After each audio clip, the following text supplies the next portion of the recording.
Buenas noches, bienvenidos a este programa. Antes de empezar quisiera hacer una advertencia muy importante. Este programa está recomendado para mayores de 16 años. Ya estamos en el horario de adultos. Si algún niño queda despierto por ahí, cosa que no debería, y va a ver este programa, que lo haga en compañía de un adulto o de un adulto responsable o de sus padres. Si usted es una persona impresionable, le recomendamos que tenga precaución y discreción al ver este programa, porque algunas de sus imágenes pueden herir susceptibilidades, en especial las que logramos en la India, en las cremaciones a la orilla del Ganges, el rito funerario de los hinduistas. Hoy vamos a hablar de la muerte. El frío aterrador de una guadaña que acaricia nuestro cuello, la pálida calavera que la sostiene y que viene a cumplir la cita de nuestras pesadillas, es tal vez la metáfora más frecuente que nuestro imaginario occidental tiene sobre la muerte, el mayor de nuestros temores y el mayor de nuestros misterios. ¿Qué hay después de que nuestro cuerpo pierde sus funciones vitales y el inevitable proceso de descomposición se inicia? ¿Qué hay más allá de la oscuridad eterna? ¿Dejamos simplemente de existir por los siglos de los siglos? ¿O nos espera un mundo espiritual al que una entidad llamada alma viaja después de abandonar nuestro cuerpo? ¿Quizás otra dimensión? Si es así, ¿cuál de todas las religiones que nos consuelan tiene la razón? ¿La de Alá? ¿La de Yahvé? ¿La de Jesús? ¿La de Buda? ¿La de Vishnu?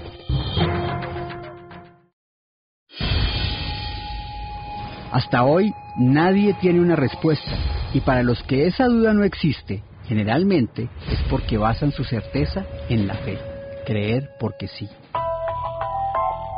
No obstante, para la ciencia que se limita a lo que se puede probar, la contemplación de cielos o infiernos estaría más bien explicada por la antropología. La historia y nuestra necesidad de creer en algo que mitigue la angustia de morir, de dejar de ser. Por lo demás, cumplimos con el ciclo natural como cualquier otro animal o especie. Nacemos, crecemos, nos reproducimos y morimos. Nada más. Nuestro cuerpo se descompone y regresamos a ser parte de la tierra de la que venimos. Moléculas que se unen y se separan, que no se crean ni se destruyen, solo se transforman. Pero, ¿y qué pasa cuando alguien regresa de la muerte y desafía a la ciencia? ¿Qué pasa cuando alguien es declarado clínicamente muerto y de repente vuelve a la vida? ¿Cómo explican los científicos el hecho de los incontables testimonios de personas a quienes, una vez cesadas sus funciones vitales, han vuelto después de haber visto a sus familiares muertos, hablar con ellos, regresar de un túnel de luz en donde una entidad superior los lleva de la mano hacia una paz indescriptible? Es una cosa impresionante, como que ustedes sí lo dicen, como que lo echan para allá y como que lo echan para acá. Como que yo estaba flotando y la lámpara fluorescente de urgencias estaba acá, era como suspendida de esa lámpara. ¿Qué era lo que estaba suspendido? No sé, no lo sé explicar. Yo veía todo lo que me estaban haciendo en el cuerpo. ¿Qué pasa con los que han abandonado su cuerpo y se han visto a sí mismos en la mesa de operaciones? Aquellos que pueden describir con precisión todo lo que pasaba a su alrededor cuando supuestamente estaban en el más allá. ¿Cómo es morir y vivir para contarlo? ¿Han muerto en realidad estas personas? Estos colombianos han vivido las experiencias más cercanas a la muerte y han regresado para contarnos lo que vieron. ¿Ciencia o milagro? Ernesto Samper y el misterio del número 13. Marzo de 1989. Ese año, ese triste año de esta patria maltratada, estaría especialmente marcado por la muerte. Los sicarios de la derecha más recalcitrante arreciaron con todas sus armas contra los miembros de la Unión Patriótica, un genocidio que cobró, según informes oficiales, la muerte de 2.800 personas, integrantes todas de este nuevo partido político. José Antequera, uno de sus líderes más carismáticos, cayó en el aeropuerto El Dorado bajo una ráfaga de plomo que extinguió una de las últimas esperanzas de un país incluyente, un país menos guerrerista, más dispuesto a escucharnos, un país donde la extrema izquierda no se fuera a engrosar las filas de las FARC, sino que pudiera tener una alternativa política. Ese día, ese trágico día, a esa misma hora y en ese mismo momento, comenzaba el coqueteo con la muerte de este hombre, que más tarde se convertiría en presidente de la República, Ernesto Samper Pizano. ¿Qué y cómo llevó a este notable personaje a puertas del túnel que separa este mundo del de los muertos? Yo lo saludé a él y le dije que cómo estaba. Me dijo que estaba muy angustiado, que se iba a la casa de la madre en Barranquilla porque se sentía muy amenazado. Y en ese momento sentí como un ruido ensordecedor.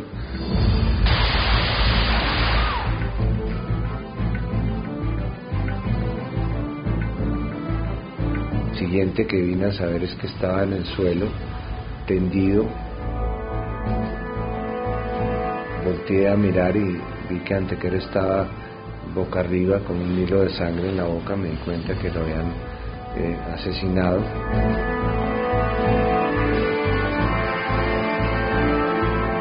En ese momento yo no me di cuenta de qué era lo que me estaba pasando. Mi mujer valientemente me arrastró de los brazos y yo me ayudé con las piernas. Me puso en la banda transportadora de equipajes y así me sacó al sitio donde parquean los aviones. Para Ernesto Samper, 13 es un número extraordinario, sorprendente. 13 balas disparadas por un sicario contra la humanidad de este hombre, que fue trasladado al hospital en donde los médicos, tras una cirugía de 7 horas, le dieron un 95% de posibilidades de morir, apenas 5% de salvarle la vida.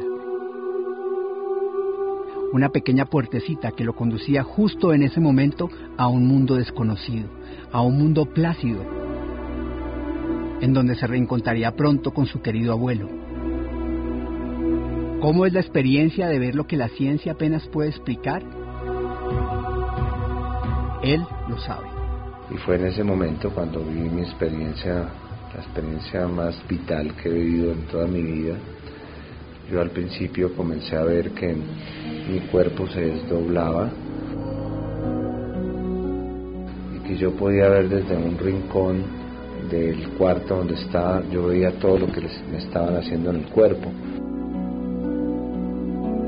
como si yo fuera una persona distinta a la que estaba ahí acostada.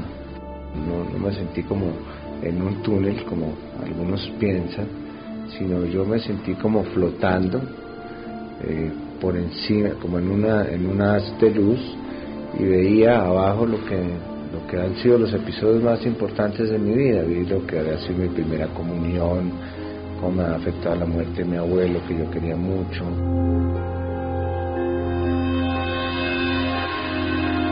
El nacimiento de mis hijos. Entonces vi como si me estuvieran pasando una película y me sentí como amarrado a un poste, como si yo estuviera viendo eso, pero amarrado a un poste. Fuerza de voluntad, milagro de la ciencia. El doctor Alonso Gómez fue uno de los especialistas que lo atendió hace 22 años. Él, en buena medida, ayudó a traerlo de esa zona grisácea en donde Ernesto Samper asegura haberse encontrado con los fantasmas de su padre y de su abuelo. Según el doctor Gómez, Samper presentó una falla multisistémica, lo que quiere decir que todos los órganos le fallaron, con excepción del riñón. Además de una profusa hemorragia, un shock hipovolémico le comprometió los pulmones. Por esa razón estuvo durante 30 días en cuidados intensivos. Ahora, si pudo conversar o no con los fantasmas de sus antepasados durante el periodo más crítico en el quirófano, es algo de lo que duda el doctor. Nosotros hablamos de eso después, y él me lo contó. Y pues no hay alternativa distinta a creer que él vio eso, ¿no? Que él vio a su abuelo y que vio la luz al final del túnel. Pero que uno lo pueda constatar médicamente es poco probable, porque el paciente está ahí quietecito, a veces bajo efecto de la anestesia, él nunca deliró, que es algo importante, ¿no? Y le pedíamos permiso para operarlo. Bueno, el permiso senador en esa época, ¿no? Sí, claro, ¿cómo no? ¿Él estaba consciente? Claro, él estaba consciente, salvo en los momentos en que le poníamos todas estas medicamentos para la anestesia, ¿no? Esas vivencias, experiencias, archivos de memoria, puedes llevarlos a recordarlos en ese momento. Pero la realidad de eso es que el paciente clínicamente no está muerto. Es un paciente que tiene un cambio químico, eléctrico y o estructural del sistema nervioso que está produciendo una manifestación clínica que se llama alucinación. Hay cambios a nivel de oxigenación, hay cambios a nivel químico de los neurotransmisores, que son sustancias que pasan entre célula y célula y envían una señal química que se transforma en una eléctrica y producen alucinaciones. Esas alucinaciones pueden ser visuales, pueden ser auditivas. Y el paciente puede, digámoslo entre comillas, montar una película de lo que le está pasando. Como toda ciencia, la medicina rechaza cualquier teoría que no tenga una base sustentable ni verificable. Incluso descalifica explicaciones fáciles relacionadas con salvaciones milagrosas y divinas. Más bien, y como experto en cuidados intensivos, el Dr. Gómez atribuye la recuperación a la voluntad del individuo que se encuentra entre la vida y la muerte, lo que en el caso de Samper fue un hecho. El médico ayuda, pero hay una cosa que es muy importante, que no tenemos cómo explicarla, es la fuerza vital. El paciente que tiene ganas de vivir, generalmente vive. Y el médico lo que hace es acompañarlo y ayudarlo.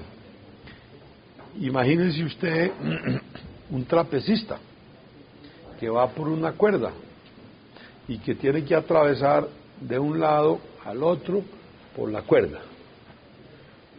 El trapecista lleva una vara, que es la que le da el equilibrio. Y digamos que el médico es la vara.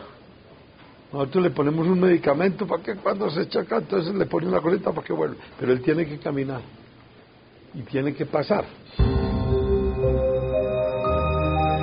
Es claro que las personas que atraviesan una experiencia tan cercana a la muerte, en donde aseguran haber visto a sus seres queridos, a Dios o a espíritus superiores que los llaman, y en donde superan los pronósticos más desalentadores de la medicina, no vuelven a ser los mismos. Espiritualidad renovada y un disfrute de las cosas más sencillas son el factor común entre quienes se asoman por un momento a esa zona limítrofe entre la vida y la muerte. Samper lo sabe. Según él, gracias a esa experiencia pudo sobrellevar los días más difíciles durante el famoso proceso 8000, en donde se vinculaba a su campaña de haber recibido financiamiento del Cartel de Cali. Después, cuando ocupé la presidencia, creo que entendí que una experiencia vital como esta lo enseña a uno a ver la vida distinto y a valorar las cosas distinto. Digamos, uno cuando ha estado tan cerca de algo que lo impacta tanto, que le produce tanta conmoción, pues los episodios de la vida que uno antes juzgaba como dramáticos, demasiado trágicos, o que maldecía a uno de su suerte que le hubiera correspondido, pues los ve uno en otra dimensión. Yo los valoraba distinto, digamos, y creo que eso me ayudó sobre todo durante la presidencia a manejar situaciones de crisis con tranquilidad y obviamente valorando lo importante que es la vida frente a cualquier otra circunstancia que uno tenga. Tal vez debemos ir primero a la pregunta esencial. ¿Qué es la muerte? Según el diccionario de la Real Academia de la Lengua, es la cesación o término de la vida. Antes de aparecer el concepto de muerte clínica hace muchos años, cuando no habían medios para determinarla, eran los curas y las monjas, a veces la familia, los que dictaminaban el momento exacto de la muerte. No obstante, desde que quedó esta obligación en manos de los médicos, las cosas han ido variando. En un principio se tomaba en especial la actividad cardiopulmonar como principal indicador. Luego se declaraba muerta la persona cuando su corazón y pulmones se detenían. Esta es la muerte clínica. No obstante, gracias a las técnicas de resucitación, trasplantes, nuevos fármacos y otros avances, han surgido nuevos conceptos, como el de muerte cerebral y muerte encefálica. Hay varias definiciones de muerte. La definición de muerte súbita es una muerte donde el paciente presenta un paro cardiorrespiratorio. Esa es una definición. Se define muerte encefálica cuando todas las funciones cerebrales superiores no están de manera adecuadamente funcionando, cuando hay una pérdida completa de las funciones mentales, cuando hay una pérdida de las funciones cerebrales y sobre todo incluir la pérdida de las funciones del tallo cerebral. Hasta ahí la ciencia aún no se pone de acuerdo con el momento exacto de la muerte. Sin embargo, son las experiencias narradas por pacientes que han estado supuestamente muertos y que han sido rescatados médicamente los que le han dado un aura de misterio al tema. Experiencias extracorpóreas o de desdoblamiento en la que el paciente se veía a sí mismo desde afuera de su cuerpo, desde arriba o desde una esquina de la sala de cirugías, por ejemplo. Tal y como lo describe Ernesto Samper Pisano, víctima de 13 disparos. Al igual que él, muchos describen el encuentro con familiares muertos o con espíritus de luz que invitan a las personas a acompañarlos al otro mundo. Estas son algunas de las experiencias más comunes en estos casos.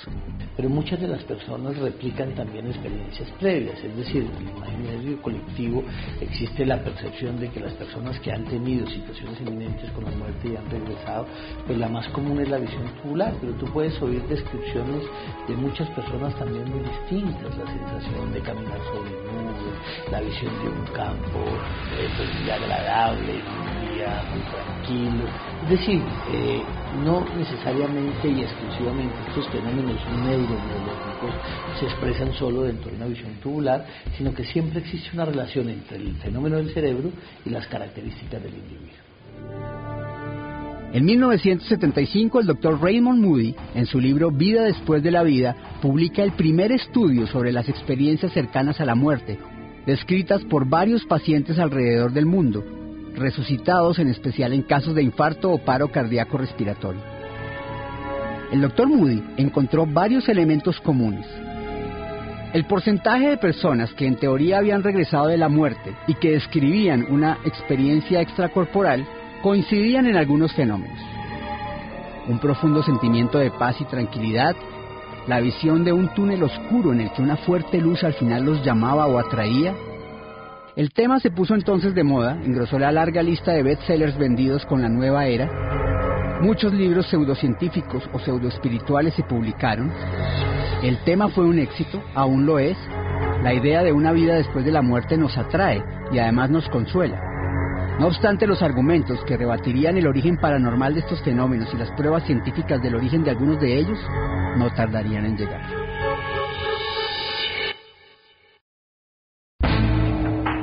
Una de las experiencias cercanas a la muerte más documentadas es la del famoso túnel de luz. Es el caso del soldado Jimmy Uneme Salgado, adscrito a la Brigada Móvil número 3 del Ejército de Colombia. Víctima de una granada que lo dejó prácticamente muerto, clínicamente sin signos vitales, lo describe a la perfección.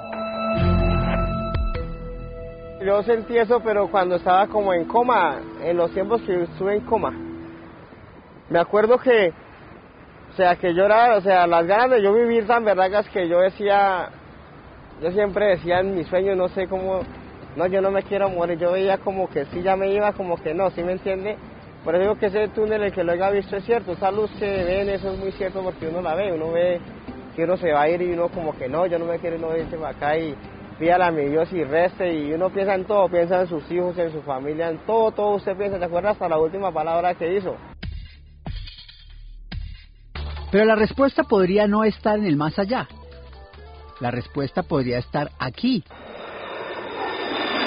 en un avión de guerra. Varios pilotos de combate, han reportado experimentar el famoso túnel de los muertos cuando sus cuerpos son sometidos a elevadas gravedades o a la falta de oxígeno. La presión en un simulador, en una centrífuga o en un vuelo de un avión ultrasónico puede llegar a 9.9 gravedades. En esta experiencia, el piloto soporta 9 veces su propio peso. ¿Qué tiene que ver esto con el famoso túnel de los muertos? Los científicos hallaron que, al igual que con las personas que experimentan paro cardíaco o respiratorio, por ejemplo, a los pilotos de combate les dejaba de llegar oxígeno al cerebro. Sufrían una isquemia retinal. El ojo también dejaba de recibir oxígeno y el campo de luz se convierte en una visión de túnel que en los pilotos ha durado hasta 10 segundos. Sensación acompañada a veces por un sentimiento de tranquilidad, de paz, de desprendimiento, muy parecido a los que dicen haber estado clínicamente muertos.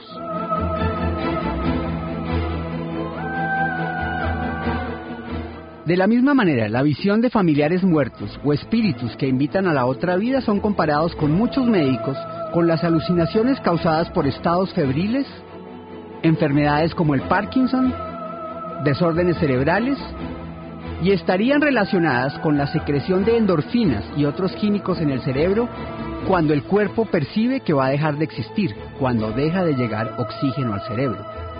Una frase famosa de uno de los médicos que rebate estas teorías es la de: no es que no creamos en milagros, simplemente queremos explicar cómo sucede. Cuando los pilotos sean sometidos a altas gravedades, empieza a cerrarse su ángulo visual y empieza a producirse en túnel y finalmente pierden el conocimiento. Cuando se sufre hipoxia es una sensación muy agradable. Si uno aumenta la fuerza de la gravedad hacia arriba, no es suficiente la fuerza del corazón para bombear sangre hacia el cerebro y no empieza a llegar el oxígeno necesario. De la sangre empieza a acumularse en las partes inferiores del cuerpo y el cerebro se queda sin sangre, pues produce el fenómeno de hipoxia. La misma sensación de tranquilidad, paz y euforia que algunos dicen haber experimentado en la muerte clínica se presenta en estos casos de hipoxia, de falta de oxígeno. Algo similar a lo que sienten las personas que practican la asfixia erótica, que consiste en aplicar presión en el cuello como en un ahorcamiento mientras tienen un orgasmo, para buscar una sensación máxima. El problema es el límite. Muchas personas, algunas muy famosas, como David Carradine, el actor de Kung Fu y Kill Bill, o Michael Hopkins, el vocalista de la agrupación australiana In Excess, fueron encontradas muertas, desnudas, ahorcadas, muertos por llevar esta hipoxia erótica a un punto donde no se puede volver.